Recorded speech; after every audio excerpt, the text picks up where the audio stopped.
Hello everyone. एक student की query आई थी हमारे पास कि सर हम इग्नू के जो एग्ज़ाम्स हैं वो ईयरली दे सकते हैं या नहीं। आप लोग शॉक मत होइएगा। इग्नू के मैक्सिमम कोर्सेज़ के जो एग्ज़ाम्स हैं वो ईयरली ही होते हैं। ठीक है, परेशान होने वाली कोई बात नहीं है। लेकिन कुछ जो सेमेस्टर वाइज प्रोग्राम होते हैं, जैसे एमबीए हो गया, एमकॉम हो गया, बीसीए हो गया, एमसीए हो गया, इवन सर्टिफिकेट प्रोग्राम जो 6 महीने के होते हैं, तो क्या हम इन प्रोग्राम को सेमेस्टर में ना दे के एनुअली दे सकते हैं? ये क्वेरी आज हम क्लियर करेंगे थोड़ा अच्छे से।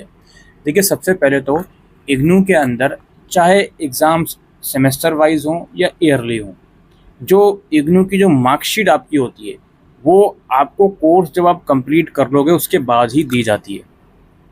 ठीक है, और उस मार्कशीट में ये लिखा रहता है कि इस बच्चे ने अपना कोर्स कब कंप्लीट करा। उस मार्कशीट में ये नहीं लिखा रहेगा कि इस बच्चे ने इस पर्टिकुलर सेमेस्टर का एग्ज़ाम ना देके इस दिन दिया। उस मार्कशीट में सिर्फ जो आपके सब्जेक्ट्स होते हैं उसके मार्क्स या ग्रेड्स, किस सेशन में आपने कंप्लीट करा, ये सब चीज़ें लिखी रहती हैं।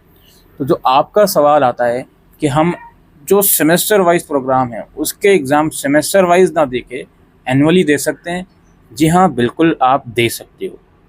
इसमें कुछ चीज़ें हैं जो कि आपको दिमाग में रखनी पड़ेंगी। नंबर 1, अगर आपका प्रोग्राम ऐसा है जिसमें एग्ज़ाम सेमेस्टर वाइज के साथ साथ रजिस्ट्रेशन भी सेमेस्टर वाइज होता है, लेकिन आप देना एनुअली चाहते हो, तो एक तो ये चीज़ आपको ध्यान में रखनी है कि चलो एडमिशन के टाइम तो सेमेस्टर 1 की फ़ीस आपने भर दी, एडमिशन फ़ीस, लेकिन आप सेमेस्टर 1 और 2 के एग्ज़ाम्स अगर एक साथ देना चाहते हो तो बी वेरी केयरफुल, सेमेस्टर 2 का भी रजिस्ट्रेशन आपने टाइम पर किया हो। ये मैं उन प्रोग्राम्स की बात नहीं कर रहा हूँ जिनका रजिस्ट्रेशन 1 साल का एक बार में ही होता है, जैसे एमकॉम प्रोग्राम हो गया, उसके एग्ज़ाम सेमेस्टर वाइज ज़रूर है लेकिन फ़ीस 1 साल की एक बार में ही जाती है। लेकिन एमबीए हो गया, उसकी फ़ीस सेमेस्टर वाइज जाती है। तो अगर आप सेमेस्टर वाइज जो रजिस्ट्रेशन जो प्रोग्राम में होते हैं उनके एग्ज़ाम एनुअल वाइज देना चाहते हो तो बी मेक श्योर कि आपने सेमेस्टर 2 का री रजिस्ट्रेशन टाइम पर किया हो। 6 महीने पहले आइडियल टाइम होता है री रजिस्ट्रेशन का, वो आपने किया हो, वो करा है आपने, और ऑब्वियसली एडमिशन के टाइम पर सेमेस्टर 1 की फ़ीस पे करिए, तो आप दोनों सेमेस्टर का एग्ज़ाम एक साथ दे सकते हो। यानी कि अगर जनवरी सेशन का एडमिशन है तो दिसंबर में, जुलाई सेशन का एडमिशन है तो नेक्स्ट ईयर जून में। और एग्ज़ाम से पहले आपके एग्ज़ाम फॉर्म निकलते हैं, वो एग्ज़ाम फ़ीस भर के आप एग्ज़ाम्स दे सकते हो। दूसरा पॉइंट आता है असाइनमेंट का। अब बहुत से बच्चे हैं जो असाइनमेंट भी एनुअल ही देना चाहते हैं। हालांकि असाइनमेंट तो मैं रिकमेंड करूंगा कम से कम वो तो सेमेस्टर वाइज सबमिट कर दो, लेकिन अगर वो भी आप एनुअल वाइज सबमिट करना चाहते हो तो उसमें भी कोई वो नहीं है, कोई मसला नहीं है, आप दे सकते हो एनुअल वाइज असाइनमेंट। बस ये चीज़ आपको ध्यान में रखनी है, जो भी असाइनमेंट आप जिस भी सेशन में सबमिट करने जा रहे हो उस पर्टिकुलर सेशन तक एटलीस्ट वो असाइनमेंट की वैधता होनी चाहिए। कहीं ऐसा ना हो कि आप दिसंबर 2024 में एग्ज़ाम्स में अपीयर होने वाले हो और वो असाइनमेंट वैलिड तक केवल जून 2024 तक ही, और आप उसको बनाकर सितंबर 2024 में सबमिट कर रहे हो। इस चीज़ से बचिएगा। बहुत ही आसान है ये पता लगाना।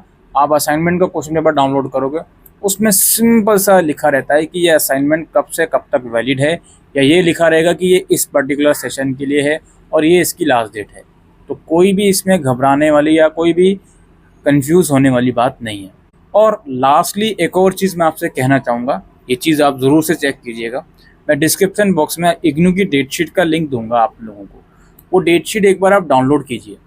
उस डेट शीट में आपको ये देखना है कि आप जैसे फॉर एग्जांपल सेमेस्टर 1 और 2 के एग्ज़ाम्स एक साथ देना चाहते हो, तो उस डेट शीट में ये देखो कि क्या सेमेस्टर 1 और 2 के पर्टिकुलर प्रोग्राम के, जैसे एमकॉम हो गया या एमबीए हो गया, क्या सेमेस्टर 1 और 2 के एग्ज़ाम्स की डेट्स एक साथ तो नहीं आ रही। ये एक बार आप ज़रूर से चेक कीजिएगा अपनी तरफ से, क्योंकि बहुत सारे प्रोग्राम है, अब मैं किस किस प्रोग्राम की डेट्स चेक करूँ, इस चीज़ को ज़रूर चेक कीजिएगा। और मैं वो क्यों कह रहा हूँ, क्योंकि मान लेते हैं आप दोनों सेमेस्टर के एग्ज़ाम्स एक साथ देना चाहते हो, लेकिन आपके अगर एग्ज़ाम डेट क्लैश हो गई, कोई ऐसा एग्ज़ाम है सेमेस्टर 1 और 2 का एक ही दिन पड़ गया, तो उसके लिए इग्नू जिम्मेदार भी नहीं है। इग्नू कहता है साफ साफ कि अगर आपका कोई बैक पेपर है वो क्लैश कर रहा है तो उसके लिए हम जिम्मेदार नहीं हैं। तो एक बार ये ज़रूर चेक कर लीजिए डेट शीट को देखकर कि क्या ऐसा हुआ है या नहीं हुआ। वैसे शायद इसके होने के चांसेस कम ही रहते हैं, बट आप ज़रूर से इसको चेक कर लीजिएगा। बाकी कोई दिक्कत नहीं है, परेशानी नहीं है, आप आराम से ईयर वाइज रहकर इग्नू में अपना कोर्स कंप्लीट कर सकते हो, कोई दिक्कत नहीं है। और जो 6 महीने का प्रोग्राम है 6 महीने में कंप्लीट ही नहीं कर पाए, कोई बात नहीं, आप अगले 6 महीने बाद कंप्लीट कर सकते हो। उसका स्पेन पीरियड ही 2 साल का होता है। ऑलराइट, ये एक इन्फॉर्मेशन है जो कुछ स्टूडेंट पूछ रहे थे, तो आज की इस वीडियो में हम डिस्कस करने आए थे। Thank you.